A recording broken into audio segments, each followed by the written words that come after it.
우리 옆 사람 같이 축복하십시다. 당신의 불행은 복의 통로가 될 것입니다.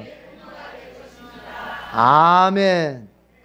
오늘 설교 제목이 불행의 원인보다 주님께서 이루실 영광에 집중하자라는 제목으로 말씀을 이제 전하려고 합니다.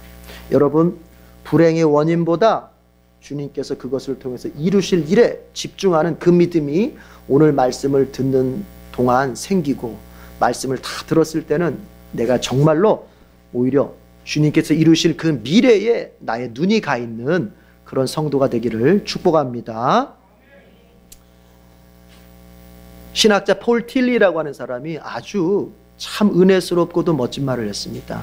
이건 두고두고 애우는 제가 말이기도 한데, 뭐냐면 받아들임을 받아들이는 용기, 받아들임을 받아들이는 용기, 이게 있어야 신앙생활, 인생 제대로 살 수 있다는 거예요. 받아들임을 받아들이는 용기. 그 사람 얘기를 잠깐 해볼게요. 여러분, 어려운 얘기, 그 사람은 어렵게 얘기했지만 저는 쉽게 풀어서 얘기를 해보려고 합니다. 원래 학자들은 어렵게 표현해요. 그 목사들의 임무는 뭐냐? 그 어렵게 얘기한 걸 쉽게 성도들한테 전달을 해줘야겠죠. 틸리는 그런 말을 합니다. 여러분, 우리 기독교가 구원을 이야기하는데 그럼 무엇으로부터 구원인가? 불안으로부터의 구원이라고 말합니다. 인간에게는 근원적인 불안들이 있어요. 그 불안으로부터 해방을 받고 그 불안으로부터 건짐을 받는 게 우리 기독교적 구원이다, 이런 얘기를 해요. 쉽게 얘기하자면 인간이 가지고 있는 근원적인 불안들이 있는데 세 가지 정도 말할 수 있어요. 첫 번째가 뭐냐? 죽음에 대한 불안이 있어요. 죽음에 대한 불안. 인간 안에 근원적 불안이에요. 죽음에 대한 불안이 있어요. 제가 어제 어디를 가서 말씀을 전하면서, 여러분, 가장 행복한 사람은 누구입니까? 누가 가장 행복한 사람입니까? 이렇게 질문을 던졌을 때 어떤 분이 건강하게 오래 사는 사람이요, 일이 잘 되는 사람이요, 이런 얘기를 해요. 다 틀렸지요. 여러분도 한번 속으로 한번 대답을 해보십시오. 인간 중에 가장 행복한 인간이 누구라고 생각하세요? 누가 가장 그 남은 생애를 행복하게 살 수 있을까요? 죽음의 불안으로부터 건진받은 사람이에요. 죽음의 불안으로부터 구원받은 사람. 쉽게 말하면은 죽음의 문제를 해결한 사람이 가장 행복한 사람이에요. 돈이 있어도, 권력이 있어도, 명예가 있어도 아직 죽음의 문제를 해결하지 못해서 죽음 때문에 두려워하고, 죽음 때문에 불안해하고, 죽음 때문에 어찌 살까 염려하는 사람은 이게 행복하지 못한 사람이에요. 심리학자들이 늘 하는 말이 있습니다. 인간들이 이런 모양으로 불안해하고 저런 모양으로 불안해하지만 그 모든 다양한 불안의 증상들의 그 뿌리는 뭐냐? 죽음이라는 거예요. 죽음. 돈이 없어서 불안해합니다. 나 돈이 없어. 나 더 이상, 왜 난 통장 안에 돈이 없어. 이제 나 어떻게 살지? 돈 없어서. 이게 돈에 대한 불안이 아닙니다. 그 뿌리를 들어가 보면 뭐냐? 죽음에 대한 불안이라는 거예요. 아주 쉽게 유치하게 한번 생각해봐요. 돈 없으면 어떻게 돼요? 못 먹어요. 못 먹으면 어떻게 돼요? 죽잖아요. 이게 유치한 도식 같지만 인간 안에는 바로 그런 게 있다는 거예요. 그래서 죽음에 대한 불안이 다양하게 나올 뿐이지 그 뿌리는 죽음에 대한 불안이라는 거예요. 건강염려 왜 합니까? 건강염려. 죽을까봐 그러는 거예요. 죽을까봐. 자식. 이놈의 자식들 공부 열심히 해. 우리 애들한테도 공부 열심히 해. 너희들 공부 열심히 해. 자식 교육에 대해서 걱정합니다. 이거 어떻게 돼야 되나. 근데요, 보십시오, 여러분. 얼핏 보면은, 야, 내가 남대라고, 나 잘 되라고 공부시키냐? 너 잘 되라고 공부시키지? 하잖아요. 근데 아니에요. 사실은 자기 잘 되고자 하는 마음이 있는 거예요. 그게. 왜요? 아니, 얘네들이 이제 우리 꼬맹이 같은 경우 공부 잘해서 또 좋은 이제 학교 가고 또 좋은 직장 돼서 뭔가 얘네들의 미래가 튼튼해야 내가 더 늙었을 때, 더 늙어가지고 아무것도 못할 때 어떻게 할 겁니까? 기댈 수 있는 거 아니에요. 맞잖아요. 저는 기대렵니다. 그게 단순히 자녀 교육에 대한 어떤 열정이 있어서만이 아니에요. 더 심층적으로 파고 들어가다 보면 거기에는 자기 죽음에 대한 불안이 있다는 거예요. 자기 죽음에 대한. 이처럼 죽음에 대한 불안이 돈 걱정, 돈에 대한 불안으로, 건강에 대한 불안으로, 권세에 대한 불안으로, 때로는 명예에 대한, 여러분, 명예. 어떤 사람 이런 사람 있잖아요. 명예가 그냥 땅에 떨어지니까 바로 극단적인 선택을 합니다. 그게 뭐예요? 이 명예와 생명이 직결되어 있다는 거 아닙니까? 그게. 그러니까 인간의 불안이 다양하게 나타나지만 사실은 그 뿌리는 무엇에 대한 불안이다? 죽음에 대한 불안이라는 거예요. 죽음에 대한 불안. 그러니까 근본적으로 이 죽음에 대한 불안을 해결하지 못하면 이 사람은 돈이 있어도, 권세가 있어도, 명예가 있어도, 그 사람이 지금은 건강해도 이 사람은 행복하게 살 수 없어요. 죽음의 불안을 해결받아야 됩니다. 그 죽음의 불안을 해결받는 게 기독교적 구원이라는 것입니다. 해결받기를 바랍니다. 두 번째가 뭐냐면 무의미에 대한 불안이 있어요. 무의미. 내가 무의미한 것 같아. 내 인생이 무의미한 것 같아. 내 존재가 무의미한 것 같아. 뭐 열심히 살았어도 가만히 생각해 보니까 이게 뭘까? 여러분 전도서에서도 나오잖아요. 뭐 열심히 일해보고 열심히 공부도 해보고 뭐 열심히 이런 거 저런 거 사업도 해보고 다 해봤는데 결국은 뭡니까? 헛되며 헛될 뿐이구나. 이게 무의미거든요. 인간은 그 무의미로 돌아갈 것에 대한 불안이 있다는 거예요. 여러분 가만히 보십시오. 여러분이 열심히 일하는 순간 어느 순간 번뜩 그런 생각 들 때 없어요? 이렇게 해봤자 죽을 건데 뭐 그런 생각 든 적 없어요? 뭔가를 여러분이 열심히 하는 중에 번뜩 드는 생각 중에 하나가 이게 뭘까? 이게 정말 이렇게 잘하는 걸까? 이거 헛된 거 아닐까? 이런 생각 든 적 없어요? 있습니다. 저는 있었어요. 그게 뭐냐? 무의미에 대한 불안이 있는 거예요. 무의미. 허공으로 날아갈 것에 대한 불안이 있는 거예요. 이것에 대한 불안 때문에 인간은 구원을 받아야 된다는 거예요. 내가 죽으면 모든 게 끝난다. 이게 뭐냐? 여러분 이게 무의미한 거예요. 무의미. 자, 여러분이 무의미한 존재냐 의미 있는 존재냐 여러분 스스로 생각해 보십시오. 자기 자신을 무의미한 존재라고 생각한 사람은 잘 살 마음이 없어요. 열심히 살 마음이 없어요. 뭔가 하나님 보시기에 잘 살 마음 없어요. 뭔가 인생을 내가 의미 있게 살려고 하는 의미 없어요. 자기 자신을 무의미하게 보는 사람은 나 무의미한 존재, 별로 그렇게 나 그렇게 뭐 이렇게 의미 있는 존재 아니야. 나 헛된 존재야. 나 존귀한 존재 아니야. 이런 사람 다릅니다. 인생이. 자기 자신을 무의미하게 보는 사람은요 특징이 있어요. 뭐냐? 그 다음부터 나가는 게 뭐냐? 쾌락으로 나가게 됩니다. 쾌락. 에이 캐세라 세라. 아이 뭐 무의미한데 뭘 할 게 뭐 있어. 그냥 젊었을 때 열심히 놀고 그냥 인생 기회 있을 때 재미나게 살다가 가는 게 전부지. 그래서 그 사람은 쾌락으로 나가는. 쾌락을 즐기는 사람의 특징. 그 사람은 뭐냐? 자기 자신을 무의미한 존재로 보는 거예요. 인간에게는 그 불안이 있다는 거예요. 세 번째는 뭐냐? 정죄에 대한 불안이 있어요. 죄책감에 대한 불안이 있단 말이에요. 남들이 나한테 손가락질 하지 않아도 내 안에 죄책감이 있어요. 남들이 나한테 뭐라 해서가 아니에요. 사실은 내가 알고 있는 내 죄가 있어요. 내 양심이 알고 있는 죄가 있어요. 다른 사람 아무도 안 봤어요. 그러나 내 안에서 내 양심이 내 폐부를 찌르는 그 죄책감이 있어요. 근원적인 죄책감이 있어요. 그 죄책감에서 인간은 자유롭지 못하다는 것입니다. 그래서 불안하다는 거예요. 내가 이런 죄를 졌는데 남들은 못 봤어요. 그러나 내 죄가 있어. 나 이 죄 때문에 아마 벌 받을 수도 있을 텐데 내가 이 죄가 있어서 분명히 하나님이 나를 뭔가 삶에 어려움을 주실 텐데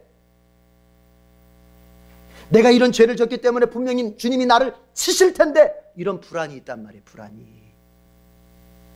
이 불안으로부터 구원을 받아야 된다는 거예요.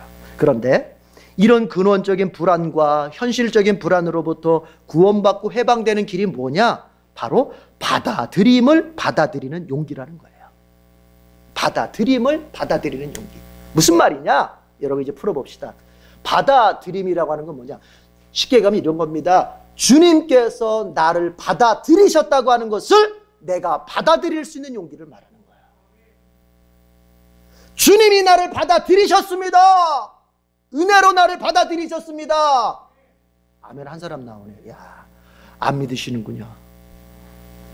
주님이 나를 은혜로 받아들이셨다고요. 그러나 주님이 나를 은혜로 받아들이셨어도 그것을 내가 그 사실을, 그 진리를, 그 복음을 내가 받아들일 수 없다면 그것은 내 것은 아닌 거예요. 틸레이가 말하는 바로 그 용기라고 하는 건 뭐냐?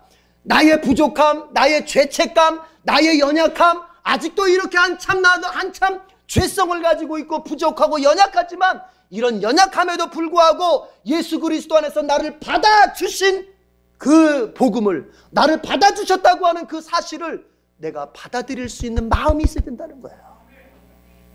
그게 있어야 되는, 그게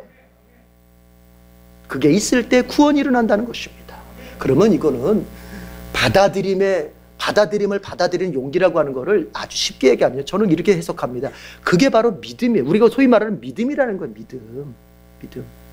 그러니까 주님이 나를 사랑하시고 주님이 나를 구원하셨다 하는데, 여러분, 내가 그걸 믿지 않으면 무슨 소용이 있습니까?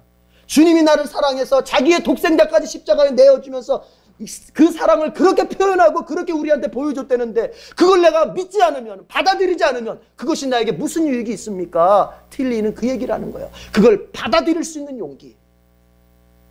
어떤 사람들은 못 받아들입니다. 설마, 에이, 나 같은 사람을 어떻게 주님이 나를 받아주셔? 내가 한 짓이 얼마나 무지막지한 짓이고 내 모습이 얼마나 악한데 주님이 나를 받아들여셨다고? 아유, 나 그거 못 믿겠어. 그것을 뒤집을 수 있는 용기가 있어야 된다는 거예요.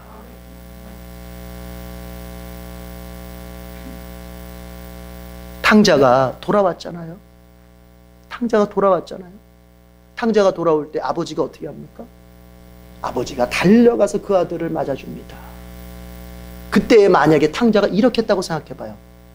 반전을 한번, 탕자가 그 아버지의 달려와서 두 팔을 벌려 맞아주면서 받아들여 주는데, 안 됩니다. 아우, 제가 얼마나 나쁜 놈인데, 아유, 아버지 아시잖아요. 제가 얼마나 나쁜 짓을 했어요. 얼마나 제가 아버지 마음을 아프겠어요. 저는 아버지가 받아주시는 거, 도저히 제가 용납이 안 됩니다. 이러면은 어떻게 되겠어요? 그 아버지와 아들 사이가 관계가 회복이 됐겠어요? 안 됐겠어요? 안 되는 것이죠. 거기에 탕자의 믿음이 있는 거예요. 탕자의 용기가 있는 거예요. 뭐요? 아버지가 달려와서 안아주면서 내 아들이 살아왔다 할 때 그냥 탕자가 아무 다른 계산하지 않고 아버지의 품 안에 딱 안기는 거예요. 아버지 받아주시면 내가 받아들이겠습니다. 그게 바로 용기라는 거예요.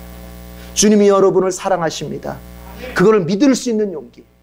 내 처지와 내 조건과 나의 어떤 모습을 보면서 어떻게 나 같은 걸 주님이 사랑하신다고? 아이고, 나는 그거는 거부하는 것이 아니라 주님이 나를 사랑하신다고 하면, 제가 주님의 그 사랑하심을 받아들이겠습니다. 주님이 저를 이 무지막지한 죄인이지만 받아주신다면 주님의 받아주심을 제가 받아들이겠습니다. 그럴 때 구원이 일어나는 거예요. 죽음으로부터 벗어나고 무의미로부터 벗어나고, 그리고 뭐예요? 우리의 삶 속에 그 죄책감으로부터 벗어나게 된다는 거예요. 여러분, 받아들이십시오.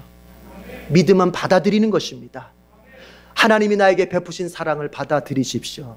하나님께서 그리스도를 통하여 주신 죄사함의 은혜를 받아들이십시오. 하나님께서 그리스도를 통하여 우리 앞에 준비해 놓으신 천국을 받아들이십시오. 그것이 바로 용기요, 그것이 바로 믿음이라는 거예요. 여러분에게 그 믿음이 충만하길 바랍니다. 그래서 믿음은요, 받아들이는 거예요. 따라합시다. 믿음은 받아들이는 것이다. 믿음은 받아들이는 것이다. 우리는 받아들일 수 있는 그 믿음이 너무나 필요한 겁니다. 때로는 이런 일도 있습니다. 여러분, 삶을 살면서 내가 받아들여야만 이렇게 뭔가 새롭게 시작되고 새로운 기적이 일어날 수 있는 그런 일들이 있을 수 있어요. 우리가 살다 보면 불행한 일을 만날 수 있고 어려운 일을 만날 수 있잖아요. 그때 어떻게 할 거냐? 그걸 먼저 받아들이는, 그걸 내가 수용하는 그 믿음이 필요한 거예요. 마찬가지. 그러니까 틸리가 말하는 받아들이는 이것, 용기가 우리의 영적인 분야뿐만 아니라 현실적인 것에서 다 적용이 될 수 있어야 돼요. 라인홀드 리버라고 하는 사람의 기도문이 유명하지 않습니까? 미국의 그 신학자 중에 한 명인데 아주 유명한 신학자죠, 이 사람이. 그 라인홀드 리버가 이런 기도를 하잖아요. 하나님, 만약에 제 힘으로 고칠 수 없는 일이라면은 그것을 받아들일 수 있는 평정심을 주시옵소서. 만약에 제가 고칠 수 있는 일이라면은 고칠 수 있는 용기를 주시옵소서.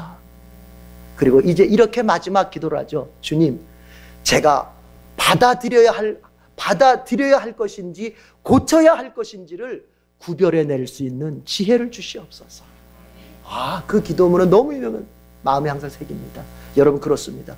때로는 우리가 살다 보면요, 내 힘으로 도저히 고칠 수 없고 내 힘으로 바꿀 수 없고 이미 이루어진 그 일에 대하여 내가 손 쓸 수 없는 그 상황을 우리가 만나기도 하는 것입니다. 그러면 그때의 믿음은 뭐냐? 그때의 믿음은 바로 받아들이는 믿음이에요. 받아들이는 용기, 그것을 수용하는 거예요. 이것은 주님의 뜻이 아닐 거야 라고 거짓말하는 것이 아니라, 기만하는 것이 아니라 이것이 주님의 뜻이구나 받아들일 수 있는 그 용기적 믿음이 우리에게 필요한 것입니다. 오늘 예수님께서 길을 가시다가 날 때부터 눈먼 사람을 만났어요. 날 때부터 소경이에요. 이 사람은 한 번도 눈 떠본 적이 없어요.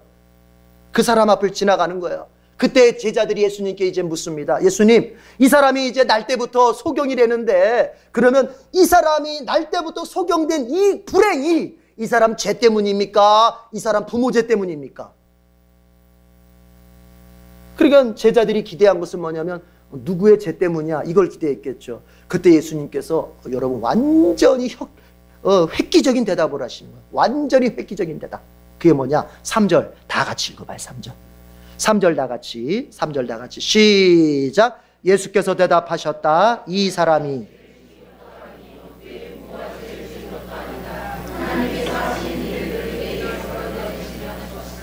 아니라는 겁니다. 이 사람의 죄 때문인도 아니고 부모의 죄 때문이도 아니라는 겁니다. 너희들이 지금 생각하는 것처럼 누구의 죄 때문에가 아니라 이 사람의 불행을 통해서, 이 사람의 소경됨을 통해서 하나님이 뭔가를 드러내시려고 하나님이 작정하셨기 때문이라는 거예요.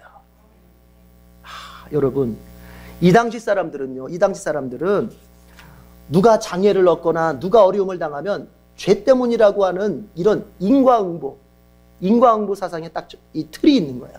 그러니까 인간이라고 하는 것은요, 대개 자기가 이 사고를 자유롭게 하는 것 같아도 그 시대의 사고의 트렌드를 벗어나지를 못하는 거야. 이거를 여러분이 깨달아야 됩니다. 여러분이 되게 개인적으로 자유롭게 사고하는 것 같죠. 그러나 그것은 여러분 착각이에요. 여러분의 사고를 지배하는 그 시대 사상이라는 게 있는 거예요. 그 시대 사상. 그래서 우리가 기도해야 될 것 중에 하나가 뭐냐면은, 잘못된 철학자 나오면 안 되는 거예요. 잘못된 사상가 나오면 안 되는 거예요. TV에 나와가지고, 방송에 나와가지고 잘못된 사상 전하는, 반기독교적이고 반성경적인 사상을 전하는 그런 사람들이 나오지 못하도록 기도해야 되고, 나오지 못하도록 방송을 장악해야 되는 것이고, 나오지 못하도록 문화를 만들어야 되는 거예요. 왜냐하면 우리의 사고라고 하는 것이 결코 우리 뜻대로 되는 게 아니에요. 한번 퍼뜨린 사상에 영향을 받으면서 우리는 나도 모르게 그 사상에 영향을 받으면서 사고하게 된단 말이에요. 예수님의 제자들도 마찬가지. 이 시대가 바로 그런 시대였어요. 맹인들, 지체장애인들, 이런 사람들 보면은 죄 때문이다, 저주받았기 때문이다. 이게 그 시대 하나의 사상이었어요. 그러니까 제자들도 이 사상에서 자유롭지 못한 거예요. 그러니까 그 틀 안에서, 그 프레임 안에서 현 상황을 파악하는 거예요. 그때 예수님은 그 프레임을 깨버리는 것입니다. 그 틀을 깨는 겁니다. 그 시대적 사상을 깨버리는 거예요. 예수님은 이렇게 사상을 깨버리실 때가 있단 말이에요. 여러분이 품고 있는 그 사상을 예수님이 깨실 때가 있는 거예요. 여러분이 옳다고 생각하는 그 생각을 예수님이 깨실 때가 있는 거예요. 여러분이 진리라고 여기는 그 경험들, 사상들을 예수님이 부셔버릴 때가 있는 거예요. 그러면 믿음은 뭐냐? 예수님이 나의 사상을 부실 때, 예수님이 나의 경험을 부실 때, 네, 맞습니다. 제게 틀렸습니다. 주님께 맞습니다. 제가 이해는 잘 안 되지만은 내 사상이 아니고 주님이 지금 가르쳐 주시는 그 사상이 맞습니다 하고 받아들이는 게 믿음이에요. 이해가 되세요? 그러나 이걸 안 받아들이는 거, 내 것을 깨고 주님 것을 받아들여야 되는데 그게 믿음인데 이걸 안 받아들여. 이거를 성경은 뭐라고 말하느냐? 특별히 구약 성경은 고집이라고 말합니다. 고집. 그래서 믿음의 반대말은 고집이에요. 고집. 신앙의 반대말이 불신앙이 아니라 신앙의 반대말은 고집이에요. 고집. 왜요? 끝까지 자기 거를 고집하고 싶은 거예요. 끝까지 내 사상, 내가 옳다고 여기는 사상. 여러분이 성경을 읽고, 여러분이 설교를 듣고, 여러분이 기독교적 가르침을 배우면서 여러분이 옳다고 여겼던 사상들이 하나씩 파괴되어질 때 여러분이 제대로 예수 만난 것입니다. 여러분이 예수 만났다고 하는데 만약에 여러분의 사상이 깨어져 나가는 게 없다, 여러분의 사상 중에서 변화되는 게 없다. 여러분이 옳다고 여기는 것들 중에 그것이 정치, 경제, 사회, 문화를 막론하는 사상들이 내가 옳다고 여겼던 것들 중에서 성경을 배우면 배울수록 깨어져 나가는 게 있으면 그 사람은 예수 만난 사람이고 없으면 그 사람은 못 만난 사람이에요. 그건 뭐냐? 종교적 기독교인에 불과한 거예요. 예수님은 내 안에 들어오시면 제일 먼저 하시는 게 뭐냐? 내가 너를 사랑한다. 이거 고백하십니다. 그 다음에 행하는 게 뭐죠 하십니까? 이제 내가 너를 바꾼다 하시는 거예요. 믿으시면 아멘. 믿으시면 아멘. 근데 우리는 앞에 걸 좋아해요. 내가 너를 사랑한다. 이것만 좋아해. 이것만 좋아해. 거기서만 머무르고 싶어. 이제 내가 너를 바꿔간다. 싫어요. 아예 바꾸지는 마세요. 사랑만 하세요. 사랑만 하시고 바꾸지는 마세요. 이게 현대 기독교인들 중에 절반을 차지하는 숫자예요. 절반을 차지하는 숫자. 그러나 이걸 아셔야 돼요. 주님이 나를 사랑하셔도 나에게 새로운 삶이 나타나고 기적이 나타나는 것은 언제냐? 주님이 나를 바꾸실 때입니다. 주님이 나를 바꾸실 때 새로운 삶이 나타나고 새로운 기적이 나타나고 새로운 소망이 생기는 거예요. 네, 그런 거예요. 예수님께서 딱 깨는 거예요. 그거 아니라는 거예요. 그거 잘못된 생각이라는 거예요. 물론 때로는 우리가 때로는 죄 때문에 어떤 불행한 일을 경험하기도 하죠. 예수님이 그걸 전적으로 부정하는 건 아니지만 이 사람의 경우는 예수님이 아시는 거예요. 전지적인 능력으로 아시는 거예요. 그것이 아니라는 겁니다. 이 사람은 어떤 죄가 있어서 이 사람의 죄나 저 부모의 죄 때문에 이가 불행한 일, 소경이 되는 불행한 일을 당한 것이 아니라 이제 그의 소경됨을 통해서 하나님이 놀라운 일을 보이시려고 하시는 거라는 거예요. 자, 여러분 가만히 보십시오. 인간을 대표하는 제자와 그리고 예수님과 한번 비교를 해보십시다. 불행한 일을 딱 당했을 때, 불행한 일을 만났을 때 그 불행한 일을 바라보는, 불행한 일을 해석하는 예수님과 인간의 관점의 차이가 있어요. 관점의 차이. 자, 제자로 대표되는 인간들은 불행한 일을 보면서 어떻게 이제 다르냐? 첫 번째가 뭐냐? 사람들은 원인 규명이 중심이에요. 원인 규명. 뭐가요? 이게 원인이 뭘까? 이거 왜 이렇지? 이거 어디서부터 왔을까? 제자들이 그런 거 아니에요. 누구 죄 때문이에요? 그 원인을 찾으려고 하는 거예요. 그러나 예수님은 먼저 아십니까? 사람들이 원인 규명 중심일 때 예수님은 열매 중심이에요. 열매 중심. 앞으로 이루어질 열매가 무엇인가? 그 불행을 통해서 이루어질 열매가 뭔가? 그 고난을 통해서 이루어질 열매가 뭔가? 그 어려운 과정을 통해서 이루어질 그 사람의 좋은 것은 뭔가? 인간은 이게 죄 때문이야? 아니야? 왜 왔어? 원인을 찾을 때 주님은 그 불행한 일, 고난을 통해서 이루어질, 미래에 이루어질 열매에 중심하는 거야. 여러분 어디에 중심해야 되겠어요? 여러분 원인은 적당히 찾으세요. 과거 이래서 이랬구나. 됐어, 끝! 그 다음부터 어디에 집중해야 돼요? 앞으로 이루어질 열매에다가 집중을 해야지. 열매에다가. 끝까지 그냥 원인 규명만 하다가 인생 망가뜨린 사람이 있어요. 끝까지 내가 왜 이러지? 내가 왜 이러지만 하다가 인생 끝나는 사람들이 있어. 그래서 단 한 번도 인생의 정말 화려한 열매를 맺어본 적이 없어. 혹시 그런 사람 있습니까? 이게 그 다음을 말하는 거예요. 그 다음 거하고 연결이 돼. 뭐냐? 보면은 제자들은, 인간들은 과거지향적이에요. 그렇잖아요. 원인이라고 하는 건 과거적인 거잖아요. 과거지향적이야. 옛날에 이런 일이 있었던 거. 옛날에 어떤 일이 있었지? 과거지향적이야. 그러나 예수님은 미래지향적이야. 미래지향적. 앞으로 어떤 일을 할까? 앞으로 어떤 열매가 맺어질까? 앞으로 너에게 무슨 좋은 일이 있을까? 앞으로 네가 어떻게 번영할까? 앞으로 네가 어떻게 천국에 갈까? 미래지향적이란 말이에요. 여러분, 예수님을 제대로 믿는 사람은 미래지향적입니다. 과거에 매이는 사람은 틀린 거예요. 바울 보십시오. 사도 바울이 뭐라고 말합니까? 빌립보서에서 내가 앞에서 했던 모든 일은 다 잊어버리고 나는 새로운 표대를 향해서 간다. 이게 믿음 있는 사람이 믿음 있는 사람. 과거는 그냥 잊어버려. 이제 회개했으면 잊어버리고, 회개했으면 더 이상 과거 들춰내지 말어. 어디로 가요? 미래로 가는 거예요. 미래로. 어떻게 잘 살 것인가? 예수 얼마나 더 잘 믿을 것인가? 내가 주님 앞에 어떻게 헌신하고 그래서 어떤 복을 받을 것인가? 자꾸 앞으로 갈 것이지. 자꾸 뒤돌아보다 결국엔 어떤 인생 끝나버리는 거예요. 여러분 어디에 서 있습니까? 여러분 과거지향적입니까? 미래지향적입니까? 예수님은요 미래지향적이었어요. 제자들은요, 인간들은요, 과거지향적이었어요. 여러분, 과거에 영화도 있었고 그리고 불행도 있었습니까?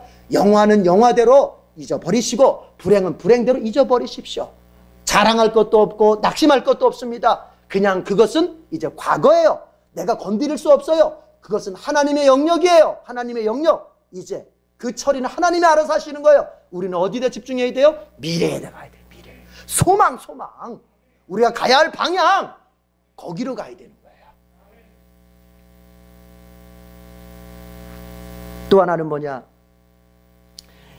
첫 번째가 인간들은 원인 규명이 중심이었을 때 예수님은 열매가 중심이었다고 그랬고, 인간들은 과거지향적일 때 예수님은 미래지향적이라고 그랬어요. 또 하나가 뭐냐? 인간들은 인간 중심적으로만 생각해요. 인간 중심적으로. 그러나 예수님은 뭐냐? 하나님 중심으로 생각하는 거야. 무슨 얘기입니까? 제자들이 그랬잖아요. 이 사람이 죄를 지은 겁니까?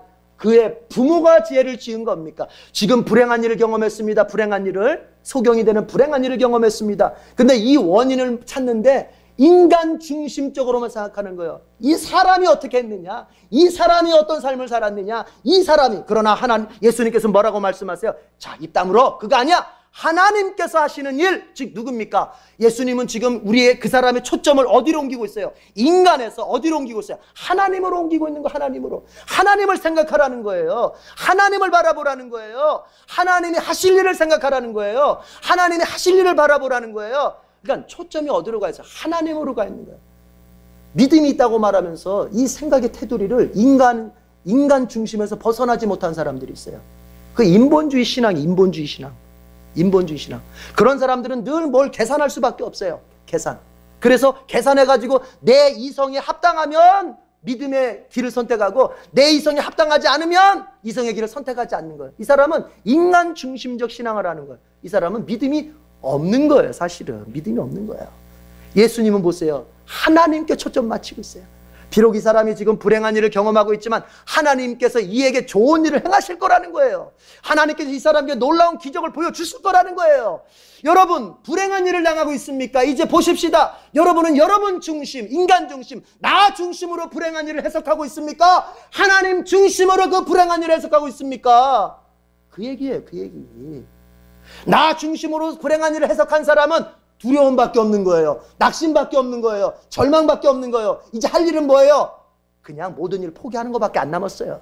그러나 하나님 중심으로 나의 불행을 바라보면 거긴 뭐가 생깁니까? 소망이 생깁니다. 살 길이 생깁니다. 놀라운 기적이 나타나는 것입니다. 이제 보십시오. 여러분에게 어떤 불행한 일이 생겼다 하십시다. 그 원인을 찾아보는 거, 그것이 나쁘다는 소리가 아닙니다. 아, 내가 왜 이런 어려움을 당하게 될까? 기도하며 생각해 봤더니 하나님이 나에게 어떤 죄를 하나 가르쳐 주셨어. 그러면 그것을 회개하는 겁니다. 그 원인 규명 잘한 겁니다. 그러나 여러분, 이제 곧 그렇게 했으면 끝나야 돼요.